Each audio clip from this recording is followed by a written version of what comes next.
Okay, I've let the cat in and turned my oven off for a moment. So what I'm going to show you how to do now that we've practiced making this slip knot, we've practiced holding our yarn, we're going to now have a go at, oh Jenkins, go away. We're now going to have a go at chaining. So using this mechanism that we talked about, that kind of these bottom fingers here kind of grip onto the yarn enough that it doesn't slip through your hand, but not so much that you strangle your yarn. I'm going to show you, Jenks, come on, away. I'm going to show you how we chain. So using this sort of triangular shape here, well, I'm going to have to pause. Very sorry, it's very annoying but very cute.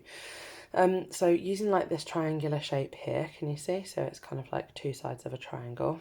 And these fingers here are hooking and gripping onto that yarn there. Like I said, these two are gripping the bottom of your slip knot. We're going to start chaining. And the way we do that is we yarn over. So we place our hook underneath the yarn. And did you see what I did there? I grabbed onto the yarn, I twisted it round. So the hook is at the back and the yarn is at the front.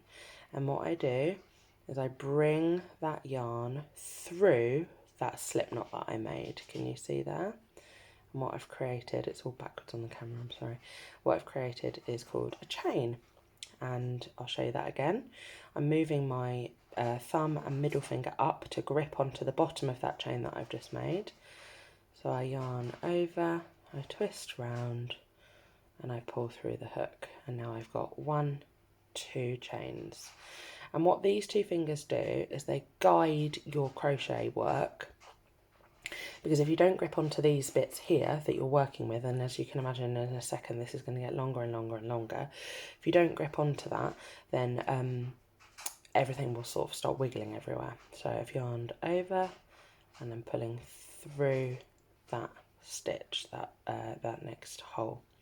And now I've got 1, 2, 3 chains. Some of you in our lessons have been doing this so super tightly that you end up with beautifully neat but really, really tiny crochet stitches here, chains, sorry, here, which means that when we come back to do a row and we start making stitches into these, you're finding it very difficult because these aren't quite big enough. So you want to keep them an even size, but not so tight that you can't then get a stitch into them. Okay, so I'll show you again. Again, I'm holding my work with this like pincer grip here. And you see, I'm just holding onto it underneath and it's getting longer and longer. So you yarn over, twist around a little bit, pull through. Yarn over, twist around a little bit, pull through. Okay, and all the while, this yarn here, this working yarn, I'm using my grippy fingers at the bottom here to hold on to it so it's not wiggling everywhere, but so that I can still move with it. So I'll just do that a few quite quickly and you'll see what I mean. So this yarn here is moving through ever so slowly like that. These two fingers here are going to keep moving up. All right, so that's how we chain. So a pattern will ask you to chain however many it asks for as part of the first part of the pattern if you're starting in a straight line. Okay, so that's the chain.